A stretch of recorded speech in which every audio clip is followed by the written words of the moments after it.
তারা সবাই শাহসান গুররান গুরাবান, তারা উস্কো খুস্কো চুল নিয়ে পাগলের মতো বেশে আমার এই আরাফার ময়দানে এসে রাত্রি যাপন করছে, এখানে এসে তারা সময় পার করছে। এরা কি চায়?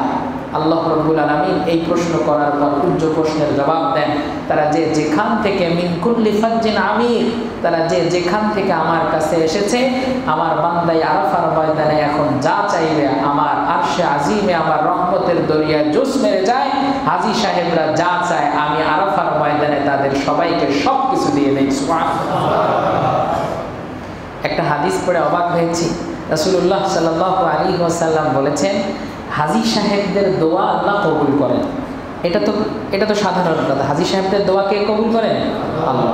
কিন্তু ওয়ালিমান ইস্তাগফার লাহু, হাজী সাহেবরা যার জন্য দোয়া করেন ওই দোয়াটাও আল্লাহ কবুল করেন। সুবহানাল্লাহ। হাজীরা যখন হজ করতে যায়, জায়নামাজ আতর তসবির আশায় না থেকে হাদিয়া তোহফা দিয়ে হলেও একটু বুকের সাথে জড়ায় নিয়ে বলেন, ভাই হজ করতে যাচ্ছেন, ওই জায়গায় গিয়ে যেন আমার কথাটা মনে থাকে। হাদিয়া দেওয়ার এই সুন্নত তো আমাদের খেয়াল নেই। আপনি হাদিয়া দিলে ইজা তাহাদাইতুম তাহাবাবতুম, হাদিয়া দিবেন মহব্বত বেড়ে যাবে। আপনি জীবনেও কাউকে 5 টাকা দিয়ে একটা আতরও দেন না, আপনার কথা তার দোয়ার সময় খেয়াল হবেই না। হুজুর দোয়া করেন, হুজুর দোয়া করেন, হুজুরকে একটু হাদিয়া দেন, দেখবেন খেয়াল হয়ে যাবে হুজুর এমনি দোয়া করেন। শুধু হুজুরের ক্ষেত্রে না, আপনি যাকে ভালোবাসেন তাকে হাদিয়া দিবেন। আল্লাহ রাসূল বলেন, ইজা তাহাদাইতুম তাহাবাবতুম, হাদিয়া যখন দিবেন আপনার প্রতি মহব্বত এমনিতেই অটোমেটিক্যালি বেড়ে যাবে। তো হাজী সাহেবরা যখন যাবেন একটু হাদিয়া দেন, ভাই ওই জায়গায় গিয়ে যেন আমার কথা খেয়াল হয়, আপনি আল্লাহর ঘরের মেহমান। আল্লাহ রাসূল সাল্লাল্লাহু আলাইহি ওয়াসাল্লাম বলেছেন, ওয়াফদুল্লাহি সালাসাতুন, আল্লাহর মেহমান হচ্ছে 3 শ্রেণীর মানুষ। এক শ্রেণীর মানুষ হচ্ছে গাজী, আরেক শ্রেণীর মানুষ হচ্ছে হাজী। সুবহানাল্লাহ। তাহলে হাজী সাহেবরা কার মেহমান? আরো জোরে বলুন, কার মেহমান? আরো জোরে বলুন, কার মেহমান? আল্লাহর মেহমান। আল্লাহর মেহমান হতে মন চায় না ভাই? সবাই রাজি আছেন ইনশাআল্লাহ? সেখানে আল্লাহ রাব্বুল আলামিনের অসংখ্য মাশায়ের আছে। আল্লাহ রাসূল সাল্লাল্লাহু আলাইহি ওয়াসাল্লাম বলেন সেখানে মাকামে ইব্রাহিম আছে। তো মাকামে ইব্রাহিম একটা পাথর, ওই জায়গাটা সম্পর্কে আল্লাহ রাসূল বলেছেন এই দুইটা, আর রুকনে ইয়ামানি এবং মাকামে ইব্রাহিম ইয়াকুতানে মিন ইয়াকুতিল জান্নাহ, এই দুইটা হচ্ছে আল্লাহর সবচেয়ে পবিত্র দামি জান্নাতের 2টা পাথর, যাকে আল্লাহ দুনিয়ায় পাঠিয়েছে।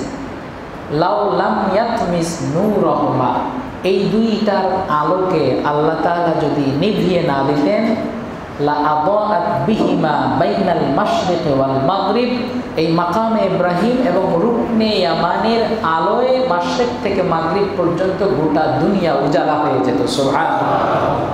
হাজরে আসওয়াদ, আল্লাহ রাসূল সাল্লাল্লাহু আলাইহি ওয়াসাল্লাম বলেন, ইন্নাল্লাহা লা ইয়াবআসান্নাহু ইয়াওমাল কিয়ামা, এই হজরে আসওয়াদকে আল্লাহ রাব্বুল আলামিন কিয়ামতের ময়দানে উত্তোলন করবেন।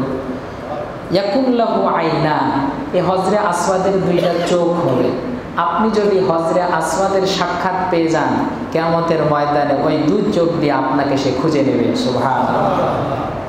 রাসূল সাল্লাল্লাহু আলাইহি ওয়াসাল্লাম বলেন, ইয়াকুল্লাহু লিসানুন, তার একটা জিহ্বা হবে, জবান হবে, লিমান ইসতালামাহু বিহাক্কিন ইয়াশহাদু আলাইহি, যে ওই হজরে আসওয়াদকে চুমু দিয়েছে কিংবা সেই দিকে ইশারা করেছে, যে ব্যক্তি এই কাজ করেছে তার পক্ষে হজরে আসওয়াদ আল্লাহর কাছে সাক্ষ্য প্রদান করবে। সুবহানাল্লাহ। তো একদিকে আল্লাহর কাবা, হজের সাথে রওজা জিয়ারত করা সংশ্লিষ্ট বিষয় নয়, কিন্তু হাজী সাহেবরা সেখানে যায়, এটা আরেকটা বাড়তি আকর্ষণ, রাসূলের রওজা জিয়ারত করা। আল্লাহ রাসূল এটা তারগীবান বলছে। আল্লাহ রাসূল বলেন, মান যারা কবরি ওয়াজাবাত লাহু শাফাআতি, কোন ব্যক্তি যখন আমি রাসূলের রওজাকে জিয়ারত করে তার জন্য আমার শাফাআত ওয়াজিব হয়ে যায়। সুবহানাল্লাহ। আব্দুর রহমান জামি নামে এক আল্লাহর ওয়ালি, এক বুজুর্গ, এক কবি, সে মসজিদুল হারামের মধ্যে বসে বসে 60টা 40টা শ্লোক লিখেছে, কবিতার ছন্দ লিখেছে। এই শ্লোকগুলো গিয়ে সে আল্লাহর রসুলের রওজার পাশে গিয়ে আবৃত্তি করবে। তো সেই কথাগুলো সে লিখেছে।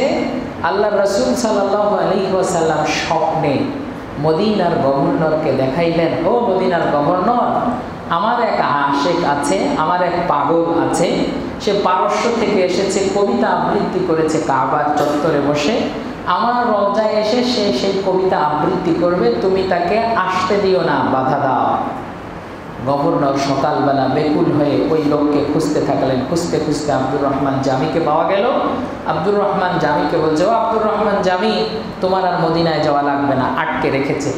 পরের দিন উনি সুযোগ বুঝে যে কোনো কৌশলে আবার রাস্তা ধরেছে। রাসূল আবার গভর্নরকে স্বপ্নে দেখাইছে তাকে ঠেকাও।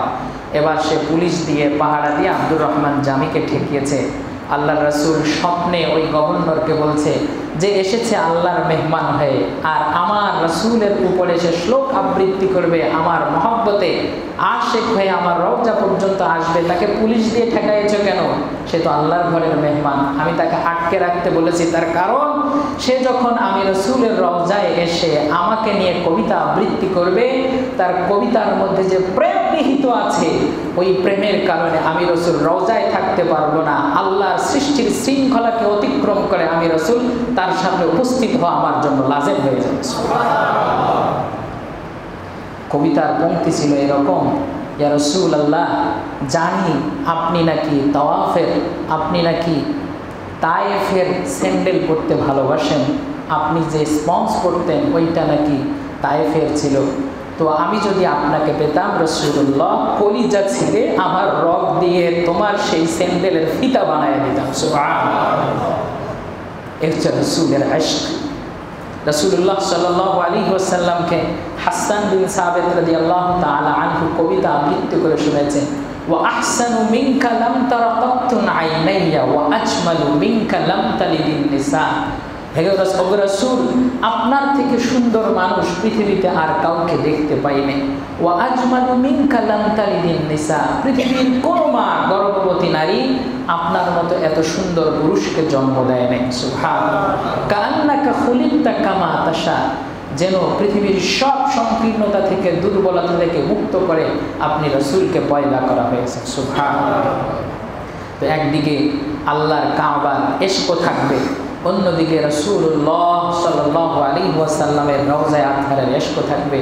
দুই ইশক নিয়ে যখন মুসলমানরা আল্লাহর ঘরের দিকে ধাবিত হয়, আল্লাহ রাব্বুল আলামিনের হাবিব সাল্লাল্লাহু আলাইহি ওয়াসাল্লাম বলেন, পুরো হজের কার্যক্রম শেষ করে বান্দা যখন ঘরের মধ্যে ফিরে আসে, তার জীবনে কোনো গুনাহ থাকে না, তামাম জিন্দেগীর গুনাহ আমি আল্লাহ মাফ করে দেয়। আল্লাহ রাব্বুল আলামিন আমাদের সবাইকে যেন মৃত্যুর আগে একবার হলেও তার ঘর এবং রাসূলের রওজা জিয়ারত করার তৌফিক দান করেন। সুন্নত পড়েন।